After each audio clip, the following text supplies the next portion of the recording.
வணக்கம். இன்னைக்கு ஒரு முக்கியமான நிகழ்வு தான் பார்த்துக்கிட்டு இருக்கோம். இந்த முக்கியமான நிகழ்வு அப்படிங்கிறதோடக்கும், இந்த மாதிரி ஒரு கேவலமான ஒரு ஒரு யூடியூபர் இருப்பேன்னு யாருக்கும் தெரியாது. நான் அவ்வளவு சீக்கிரமா யாரையும் நீ வா போன்னு அப்படின்ட்டு மரியாதை இல்லாம பேசினே கிடையாது. ஆனா இவனை கண்டிப்பா மரியாதை இல்லாம தான் பேசணும். அப்படிப்பட்ட ஒரு ஒரு கேவலமான செயலை தான் பண்ணியிருக்கான். உங்களுக்கு இப்போ எல்லாருமே தெரியும் யார் அப்படின்ட்டு. தெரு தெருவா போஸ்டர் கிழிச்சு போராட்டம் நடத்தி கம்ப்ளைண்ட் கொடுத்துட்டு இருக்காங்க ஸ்டேஷனா. அவன் யாருன்னா முக்தார். இந்த முக்தார் ஒரு யூடியூப் சேனல் வச்சிருக்கான். அந்த யூடியூப் சேனல்ல வந்து ஒரு பேட்டி எடுக்கான். பேட்டி அது அவன் தான். ஏன்னா காங்கிரஸ் காங்கிரஸ் அந்த அந்த திராவிட மாடல்ல உள்ள தான் அவன்கிட்ட இது மாதிரி அவனுக்குள்ளேயே காமராஜரை பத்தி ரொம்ப கேவலமும் விமர்சனம் பண்றாங்க. காமராஜரை விமர்சனம் பண்றதுக்கு இவனுக்கு என்ன தகுதி இருக்குன்னு நமக்கு தெரியல. அவன் என்ன பண்ணா ஏது பண்ணா, காமராஜர் எப்படிப்பட்ட தலைவர், அவர் ஒரு கர்ம வீரருங்கிறது இந்த முக்தாருக்கு தெரியுமா தெரியல. தெரிஞ்சா காமராஜர் பத்தி நான் சொல்றேன், இந்த முக்தாருக்கு தெரியட்டும். முதல்ல இது ஒரு ஒரு இப்போ புதுசா ஒரு ட்ரெண்டாவே பண்ணிட்டு இருக்காங்க இந்த திராவிட மாடல்காரங்க. இது என்னன்னா, கொஞ்ச நாளைக்கு ஒரு ட்ரெண்டை உருவாக்குனாங்க. காமராஜருக்கு ஏசில தான் படுத்தாரு, காமராஜர் ரொம்ப சொகுசு வாழ்க்கை தான் வாழ்ந்திருந்தாரு, காமராஜருக்கு நாங்க அதை பண்ணி கொடுத்தோம், நாங்க தான் ஏசி மாட்டி கொடுத்தோம் அப்படின்ட்டு இந்த திராவிட கும்பல் ஒரு கதையை கட்டி விட்டு இருந்தாங்க. அது உலகத்துக்கே தெரியும் காமராஜர் எப்படி ஒரு எளிமையான மனுஷரு, கர்மவீரர் காமராஜர்ங்கிறது. நான் சாவும்போது சட்டப்பையில எவ்வளவு ரூபா வச்சிருந்தாரு அப்படின்ட்டு தன்னுடைய குடும்பத்துக்காக என்ன சேர்த்து வச்சிருந்தாரு, இறக்கும்போது எவ்வளவு சொத்து இருந்துச்சு அப்படிங்கிறது தெரியும். ஏன்னா ஏன் இந்த இந்த காமராஜருக்கு எகென்ஸ்டா இப்படி பண்றானோ அப்படின்னா, எப்பவுமே தேர்தல் அறிக்கையில அல்லது தமிழகத்தின் பொற்கால ஆட்சியில, தமிழகத்தின் ஆட்சியில நாங்க காமராஜர் மாதிரி ஆட்சி கொண்டு வரதான் சொல்றாங்களே தவிர, இந்த கலைஞர் மாதிரி நம்ம முதலமைச்சர் அப்பா கருணாநிதி மாதிரி கொண்டு வரும்னு சொல்லல. அதனால இவங்களுக்கு ஒரு பில்டப், எப்படியும் காமராஜரோட புகழை வாங்கிட்டோம், நம்ம அப்பாவோட புகழ் மேல வந்துடும் அப்படிங்கிறதெல்லாம் இந்த திராவிட கொள்கைக்குள்ள ஒரு குறுப்புகளுக்கு ஒரு ஒரு இதா வச்சுட்டு இருக்காங்க. காமராஜரை பத்தி அவனுக்கு எப்படி என்ன தெரியும்? காமராஜருக்கு என்ன தெரியும்? காமராஜர் அவரு இனத்துக்காரனுக்கு நாடாருக்கு தான் எல்லாமே செஞ்சிருக்காரு. நாடாருக்கு என்ன செஞ்சிருக்காரு? அவரு யாரையும் நாடார்ல உள்ளவங்களுக்கு தான் இதை பண்ணணும் அதை பண்ணணுங்கிறத அவரு எதுவுமே அப்படி நினைக்கிறதில்ல. அது அவரு ஊருக்கு ஒரு பொதுப்புள்ள மாதிரி.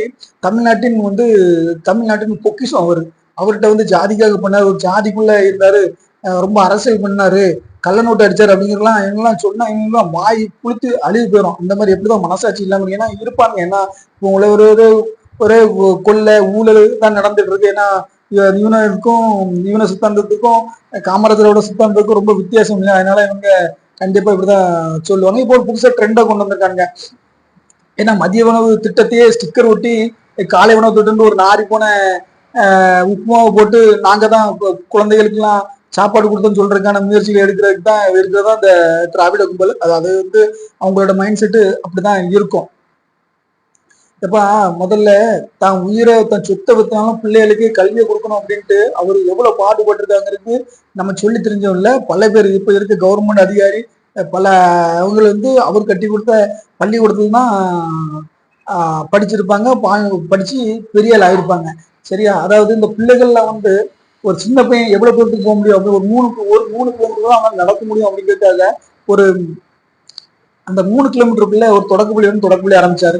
அடுத்து ஒரு 5 வயசு ஆகும் எவ்வளவு போயிடும், கொஞ்சம் ஒரு 5 கிலோமீட்டர் நடந்தோம் அப்படின்றத அது ஆரம்ப பள்ளியா மாத்தினாரு. அதான் மிடில் கிளாஸ் அப்படிம்பாங்க, நடுநிலை பள்ளியா மாத்தினாரு. அதுக்கப்புறம் ஒரு கூட 2 கிலோமீட்டர் நடந்து போயிடும் அப்படிங்கிறது உயர்நிலை பள்ளி மாத்த. அப்படி தன்னுடைய தான் குழந்தை பத்துக்கள்னாலும் திருமணம் பண்ணிக்கலனாலும் அந்த குழந்தைகளுக்காக என்னென்ன கஷ்டப்படுவாங்க ஒரு பள்ளியிடம் வச்சா அப்படின்னா, அப்படி இருந்துமே முடியல அப்படிங்கிறத அந்த பிள்ளைகள் சாப்பாடு பசியோட இருக்கான் அப்படிங்கிறதுக்காக இந்த குழந்தைகளுக்கு மதிய உணவு திட்டத்துக்கு கொண்டு ஏகப்பட்ட படிப்புக்காக தண்ணியே அர்ப்பணிச்சார் அப்படின்னு சொல்லலாம். அந்த மனுஷனை என்ன இப்போ இந்த அளவுக்கு கேவலப்படுத்துறாங்க. நாடர்களுக்காக பண்ண, அவர் ஜாதிகாரனுக்காக பண்ண அப்படிங்கிற மாதிரி கேவலப்படுத்துறாங்க. இது நீங்க இந்த திராவிட குரூப்போடு நீங்க பில்டப் பண்ணிக்கலாம், உலகம் நம்பாது. முக்தாருக்கு இதுதான் வேலை, முக்தாரோட வேலையே இதுதான். இந்த தலைவர் மட்டும் எவனையுமே அது முதல்ல ஒரு திமுக சொம்பு தூக்கி, அதனால முக்தார் அப்படிதான் பேசுவான். அதனால அவனெல்லாம் ஒரு பெரிய ஆள் ஆக்கம் இருக்கு. ஆனா இதை எதிர்த்து பெரிய ஒரு போராட்டங்கள் நடந்திருக்கு, செருப்படிகள்லாம் அவன் போட்டத்தை பிடிச்சாங்க. எல்லா மதுரைலாம் இப்போ ரீசெண்டாக வந்து அவர் மேல கம்ப்ளைண்ட் கொடுத்தாங்க, அரெஸ்ட் பண்ணோம் அப்படின்ட்டு. நாடார் அமைப்புகள், அப்புறம் காமராஜர் நலம் விரும்பிகள், காமராஜர் தொண்டர்கள்லாம் நிறைய பேர் வந்து கம்ப்ளைண்ட் ஒரு சைட்ல கொடுத்துருக்காங்க. கொடுத்து என்ன பண்ணும், ஏன்னா உங்க திராவிட ஆட்சி தானே ஓடிட்டு இருக்கு, அவரு திராவிட ஆட்சி எப்படி இவரை அரெஸ்ட் பண்ணும், அரெஸ்ட் பண்றதுக்கான வாய்ப்பே கிடையாது.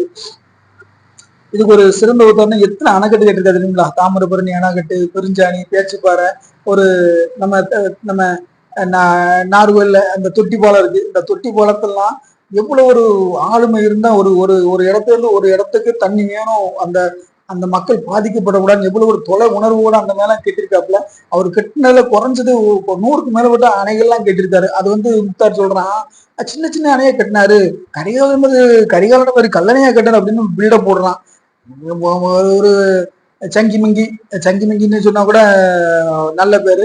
இவன் வந்து ஒரு திராவிட கால நக்கி இருக்க குரூப்பு, அவன் அப்படிதான் பேசுவான். அதுக்காக நம்ம அது முன்னெல்லாம் பேரை ரொம்ப யூஸ் பண்ணிங்கன்னா பெரியால ஆக்கப்படாது. பேர் ஸ்டைல்னா அப்படி இல்லை அப்படியே நாலு பில்டப் பண்ணுவான். காமராஜரை பத்தி பேசின பிறகு எங்க விளங்க போறான்? இந்த அவன் காமராஜர் படிச்ச பள்ளியிடத்துல இவனே படிச்சிருப்பான். காமராஜரை பத்தி இந்த அளவுக்கு கேவலமா பேசின பிறகு இவன் எங்க விளங்க போறான்? தண்ணி வருகிறதுல மதிய உணவு திட்டம், அதாவது பிஹெச்எல் ஒரு கவர்மெண்ட் ப்ராஜெக்ட் வந்துச்சு. அது வந்து எல்லாருக்குமே ஒரு அரசோட ஒரு ஃபேக்டரி. அப்போ காமராஜர்கிட்ட வந்து பிஹெச்எல் கட்டுறதுக்கான இடம் தேடுறாங்க. அப்போ நீங்க பல இடங்கள்லாம் பாருங்க அப்படிங்கிறப்பல அந்த கவர்மெண்ட் அதிகம் பார்த்து இல்லை, எங்களுக்கு ஏற்ற ஒரு இடம் கிடைக்கல அப்படின்னு சொல்றாப்புல. ஆனா காமராஜருக்கு எப்படியாவது இந்த ஃபேக்டரி நம்ம தமிழ்நாட்டோட பேரோட தமிழ்நாட்டில் வந்தால் நம்மளோட மக்களோட வேலை வாய்ப்புகள் நிறைய கிடைக்குமே அப்படிங்கிறதுக்காக அவர் என்ன பண்றாரு, பல இடங்களை தேடி பார்க்கறாரு. நீ கண்டிப்பா பண்ணுங்க, வெளியிடத்துக்கு கொடுக்கறதுக்கான அவருக்கு இது இல்லை, அதனால வெளியிடத்துக்கு கொடுக்கறதுல தமிழ்நாட்டில் தான் இருக்கிறோம் அப்படிங்கிற மாதிரி இருக்காங்க. ஆனா அந்த அரசு அதிகாரிகள் அவங்க தமிழ்நாட்டில் வேணும் அப்படின்னா எங்களுக்கு இடமே கிடைக்கல அப்படின்னா அவர் எவ்வளவு பெரிய புத்திசாலி, தமிழ்நாட்டை எந்த அளவுக்கு புரிஞ்சு வச்சிருப்பாரு, ஒரு துளி மண்ணை கூட எந்த அளவுக்கு நேசிச்சிருப்பாரு அப்படிங்கிறது கரெக்டா சொல்றாப்புல. நீங்க திருச்சி பக்கத்துல போங்க, இந்த இடத்துக்கு போங்க, உங்களுக்கு கரெக்டா அந்த இடம் செட் ஆகலாம், அதுக்கு என்கிட்ட சொல்லுங்க அப்படிங்கிறப்ப நீங்க கேட்ட ரயில்வே ஸ்டேஷன்றது, நீங்க கேட்ட அந்த விமான போக்குவரத்து கழகமும் இருக்கு, அந்த ஆற்று படுகையும் இருக்கு, உங்க அரசு அதிகாரிகள் தங்குறதுக்கு கரண்டா வேலை பார்க்குற ஏற்ற இடம் சொல்றாங்க. அவங்க சொன்ன இடத்துக்கு போறாங்க, மிரண்டு போயிட்டாங்க அரசியல் அதிகாரிகள். சார் இப்படி ஒரு சிந்தெடுப்புல ஒரு படிக்காத மேதை நீங்க வச்சிருக்கீங்க அப்படின்னு. அந்த அளவுக்கு ஒரு பெரிய ஒரு ஒரு ஒரு கருணைகர் காமராஜர் இந்த அளவுக்கு இவன் பேசுறான். ஏன்னா இவங்க தலைவரை மாதிரி தன் குடும்பத்துக்கும் தன்னுடைய வர்ற சந்ததிக்கும் தன்னுடைய கட்சிக்காரனுக்காகவும் கொள்ளடிச்சு வைக்கல இல்லையா, அவர் வந்து நாட்டுக்காக நாட்டு மக்களுக்காகவும் வாழ்ந்தார் இல்லையா. அதனால இந்த திராவிட கும்பல் வந்து காமராஜர் பேர்ல இதோட சொன்ன விட்டானுங்க, இதுக்கு மேலாம் என்னெல்லாம் சொல்லிட்டு போல சொல்லுவாங்க இவங்க. சொன்னவங்க தான், அவர் இருக்கும்போது கள்ள நோட்டு அடிச்சாரு, அந்த நோட்டு அடிச்சாரு, இதை அடிச்சாரு, கல்யாணம் பண்ணியிருந்தாரு, கருப்பு தோலை, அந்த மாதிரி சொன்ன குரூப் தானே. அவரை இவனுக்கெல்லாம் நம்ம வந்து காமராஜர் இன்னும் நல்லா பண்ணுவாரு அப்படின்றத எப்படி நம்ம எதிர்பார்க்க முடியும்? என்ன காமராஜர் புகழை மறக்கடிக்க போறாங்க, அவர் புகழ் என்னைக்கும் மங்காது, மறக்கடிக்கப்பட மாட்டாது. காமராஜர் ஆட்சின்னு சொல்லுவாங்க, எதுக்கு நம்மளுடைய அப்பா தாத்தாவோட ஆட்சியை சொல்ல மாட்டேங்கிற ஒரு இதுல ஸ்டிக்கர் ஒட்டி எப்படியாட்ட அவரை டம்மி பண்ணலாங்கிறத இவங்களோட ஒரு முடிவா இருந்துகிட்டு, தன்னுடைய சொந்தக்காரரு ஒருத்தர் வந்து அவருடைய பொது நலத்துக்கான ஒரு இதை பாருங்களேன். தன்னுடைய சொந்தக்காரர் ஒருத்தர் காமராஜர்கிட்ட வந்து, ஐயா நான் எங்க வீட்டுல கிணறு தோணுனேன், கருப்பு கலர்ல ஏதோ வருது, நீங்க கொஞ்சம் அது என்னன்னு பார்த்து சொல்லுங்க அப்படின்ட்டு இவர்கிட்ட வந்து கொடுத்தாரு. இவர் உடனே நேரிட்ட வந்து கொடுத்து, ஐயா கருப்பு கலர்ல ஏதோ இருக்கு, இதுல ஏதாவது பண்ண முடியுமா பாருங்கன்னா அவர் சொல்றாரு, எப்பா இதுதான் நிலக்கரி அப்படின்னு ஆய்வு பண்ணி, இது நிலக்கரி, இதுல நம்ம பண்ணலாம், இதுல வந்து எரிசக்தி மின்சாரங்கள் பண்ணலாம் அப்படின்ட்டு அவரு ரிப்போர்ட் கொடுத்தாரு. உடனே காமராஜர் கூட இருந்தவர் பூவோடு இந்த பூ நாறு மணக்கம் காமராஜர் கூட அந்த ஐயாவும் என்ன சொல்றாப்புல, இது இப்படி கவர்மெண்ட் ப்ராஜெக்டுக்கு உதவுமா அப்படின்னு தன்னுடைய நிலத்தையே தானமா கொடுத்தாரு. பூவோடு சேர்ந்தா நாறு மணக்கும் அப்படிங்கிற மாதிரி காமராஜர் ஐயா கூட இருந்தவர் அவருடைய நிலம் இந்த இடத்தையே தானம் கொடுத்து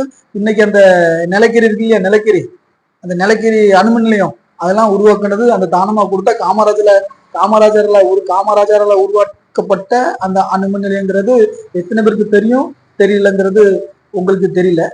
அதுக்கு அடுத்தபடியாக வந்து இந்த ராணுவ தளவாடங்கள் பண்ற ஒரு தொழிற்சாலை தமிழ்நாட்டுக்கு வருது.